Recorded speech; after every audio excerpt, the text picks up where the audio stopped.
بھائی ایک اور یہاں پہ حدیث پیش کرتا ہوں، اگر کوئی پریشان ہو تو ضرور کوئی پریشان اور زیادہ. عزیزان گرامی، اب 8ویں امام علی بن موسیٰ رضا علیہ الصلوۃ والسلام،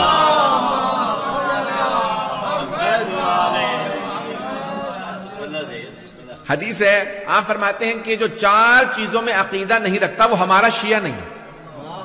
چاہے لا الہ الا اللہ پڑھتا ہو، محمد رسول اللہ پڑھتا ہو، علیہ اللہ پڑھتا ہو، سب کچھ پڑھتا ہو، نماز بھی پڑھتا ہو، روزہ بھی رکھتا ہو، لیکن اگر 4 چیزوں پہ عقیدہ نہیں رکھتا ہمارا شیعہ نہیں ہے. 4 چیزوں پہ عقیدہ، میں ساری چیزیں نہیں پیش کروں گا.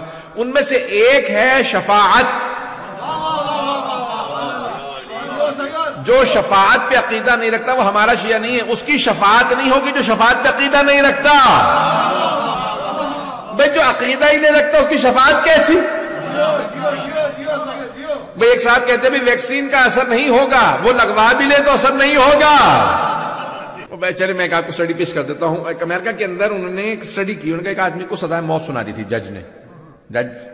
عدالت نے سزائے موت سنا دی کہ اس کو سزائے موت دے دی. اور سزائے موت دینے لگے تو انہوں نے کیا کیا کہ ڈاکٹرز نے اس کو کہا کہ بھی دیکھو ہم کیا کریں گے.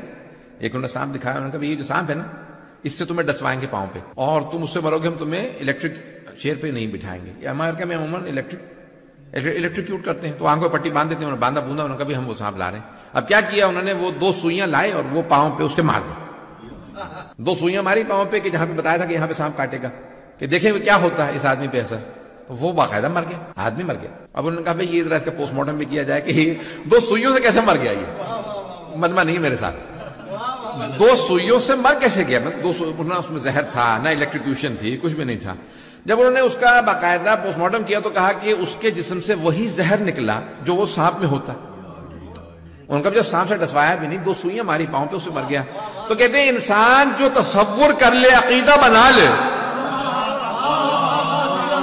اس کے ساتھ وہی ہو جاتا، کیونکہ اس نے مان لیا تھا کہ مجھے سانپ ہی ڈسے گا، میں ڈسنے سے، زہر پھیلنے سے مر جاؤں گا. تو ہمارے ہاں بہت سے لوگ کہتے ہیں کالی بلی راستہ کاٹ دے تو اب آپ کا ایکسیڈنٹ ہو جائے گا. پتہ نہیں شاید مجھے ہی پتا یہ سب کچھ، آپ لوگ ایسے سن رہے ہیں جیسے کہ آپ لوگوں نے سنا ہی نہیں ہے. اچھا، وہ کہہ رہے ہیں پنجابیوں سب کو پتا. تو عزیزان گرامی، یہ یعنی وہم اس کو کہتے ہیں. کیا کہتے ہیں اس کو؟ یعنی توہمات اور سپرسٹیشن انگلش میں کہتے ہیں. تو بہرحال اس کو یعنی خرافات، یعنی عربی میں خرافہ کہا جاتا ہے. تو یعنی وہ کہتے ہیں بلی راستہ کاٹ لی کالی. اب کالی بلی میں کچھ نہیں تھا، آپ کے عقیدے میں تھا.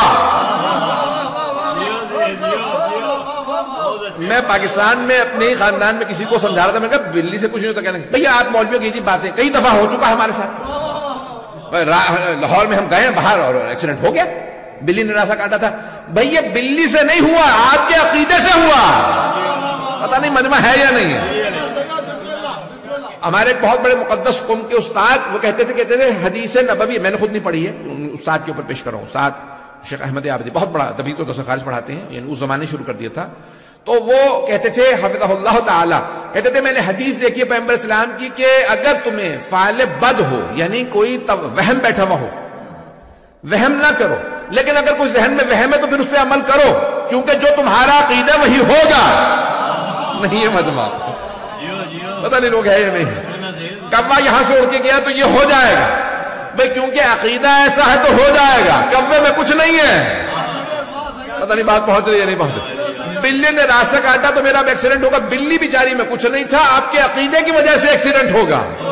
مجمع ہے یا نہیں ہے؟ بات پہنچ رہی ہے. تو عزیزان گرامی کہا کہ بھی آج ہے بارش ہوگی، یعنی رسول خدا ہمیشہ فعل نیک لیتے تھے، فعل نیک لیتے تھے، ہمیشہ اچھی بات کرتے تھے، نیک فعل لیتے تھے. کہیں جا رہے تھے بستی میں، سامنے سے ایک آدمی آ رہا تھا، کبھی کیا نام ہے تمہارا؟ کہا میرا نام برکت اللہ یا خیر اللہ یا برکت اللہ، ایسا کوئی نام تھا اس کا. تو آپ نے کہا اس شہر میں ہمارے لیے خیر ہی خیر ہے کیونکہ خیر اللہ آ رہا ہے، اس شہر میں برکت ہی برکت ہے کیونکہ برکت اللہ آ رہا ہے. پتہ نہیں لوگ ہیں یا نہیں. یعنی پیغمبر اسلام سے متعلق ملتا ہے ہمیشہ نیک فعل لیتے تھے، ہمیشہ اچھی بات کرتے تھے. ایک کہیں یہ میں دادا مرحوم عالم دین تھے، وہ علماء میں بہت زیادہ انہوں نے دور دیکھا تھا، بڑے بڑے علماء کا، یعنی لکھنؤ دہلی وغیرہ، یعنی بڑے بڑے علماء. تو مرحوم فرماتے تھے کہ بھئی کہ یعنی یہ رسول اسلام سے متعلق خاتون نے کہا میں نے یا رسول اللہ خواب دیکھا، میرا شوہر جو ہے سفر میں گیا تجارت کے لیے، میں نے بھی خواب دیکھا، رونے لگی. میں نے خواب دیکھا کہ وہ اس کی لاش آئی، جنازہ. پیغمبر صلی اللہ علیہ وسلم کو کوئی پریشانی کی بات نہیں ہے، کچھ نہیں ہوگا، تمہارا شوہر جو ہے خیر و عافیت سے. پتہ نہیں لوگ ہیں یا نہیں. چند دن بعد اس نے دوبارہ وہی خواب دیکھا. جیسے جا رہی تھی تو جناب امیر علیہ السلام تشریف لا رہے تھے.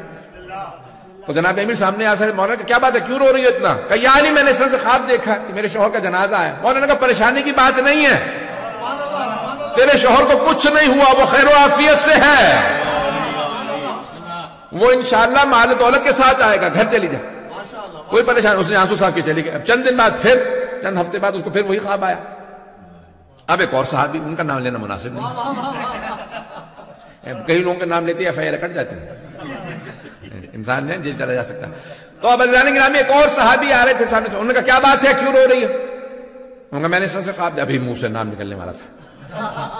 اس نے ان سے بھی نام لے کے کہا کہ بھئی میں نے اس طرح سے خواب دیکھا. انہوں نے کہا گھر چلی جب جنازہ آنے والا ہوگا. وہ گھر پہنچی, واقعی جنازہ آ گیا. کہا یا رسول اللہ آپ نے ایسے کہا, جناب امیر نے ایسے کہا, نہیں ہوا ان کے کہنے سے.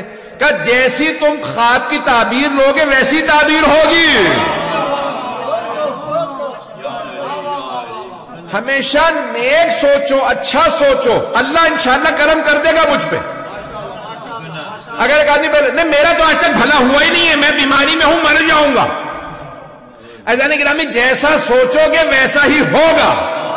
پانچویں امام فرماتے ہیں اللہ سے متعلق آدمی جو ایمان والا جیسی نیت رکھتا ہے اللہ ویسا ہی کرتا ہے اس کے ساتھ. میں پھر بھی پورا زور لگا رہا ہوں.